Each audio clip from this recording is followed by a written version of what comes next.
Well, good evening, everyone, and welcome. The only thing that is missing from this lovely meal is great company. So you have arrived just in time. Now, tonight I'm going to tell you a little something about my life and also a few confessions, too. You see, I've always tried to be a good man. But sometimes my appetite for worldly pleasures, it threatens my resolve. My name is Cornelius Hanleiter. I was born in Savannah, Georgia in 1815, came here to rest in Oakland in 1897. Now, in my lifetime, I survived war and financial ruin and 2 marriages. Now, of my many weaknesses, I had a passion for good food. A friend of mine once said that I would gladly trade salvation itself for a fine meal. Well, you all eat to live. I live to eat. Many call me Atlanta's first foodie. Not sure what that is, but I think it's because I hosted the city's very first dinner parties. Now, you need to imagine what this town was like during my time. I'll tell you. It was a bunch of muddy streets and railroad tracks.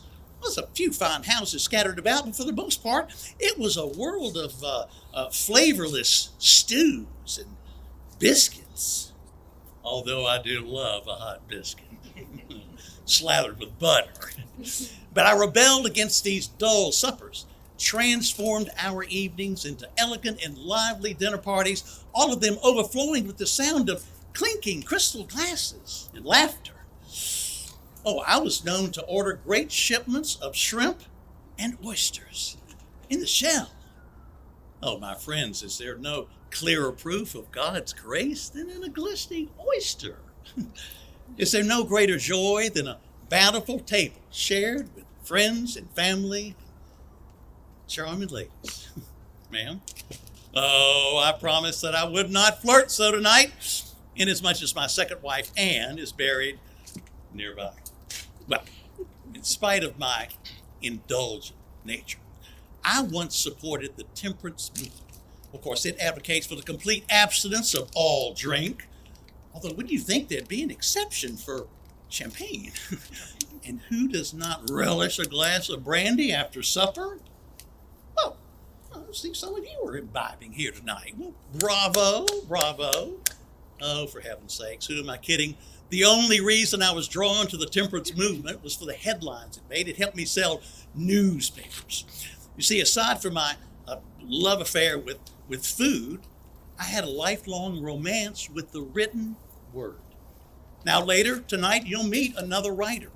Her name is Aurelia Keybell. She was a pronounced and renowned poet, whether I was a simple newspaper man, grinding out stories for the masses. Oh, I owned and I lost, financially, many newspapers across the state of Georgia. But writing came second nature to me, and so many remember me for the diaries that I kept during the Civil War. Now, prior to the war, I was vocally anti-secession, but I did join with the Confederate Army when the time came, and, we were deployed to Savannah. Well, that gave me hope that the rations at least would be decent. I mean, that town is a haven for deliciousness, is it not?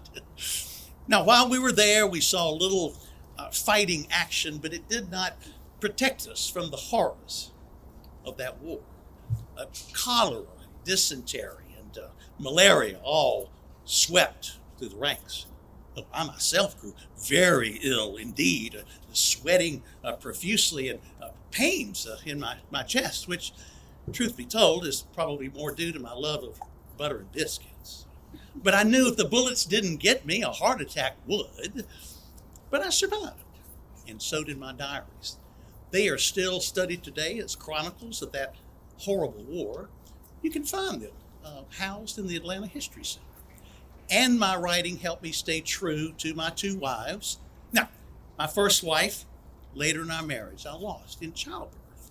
But during my second marriage, I was always far from home. And of course, temptation was a constant companion for an exuberant and charming fellow such as myself. No, well, was I a good man? Or was I just too captivated by earthly delights? Well, perhaps the answers are in my diaries. Or perhaps it's just as well that I'm remembered as a man who found perfection in the delicious blush of a ripe southern peach. To be ungrateful for a fine meal, well, that's a sin, one I never committed, and I am grateful to my diaries for helping to keep my story alive. But my friends, there is no declaration of love ever more beautiful than one that has been etched upon a page, and no recipe more precious than one that has been written in the hand of your own mother.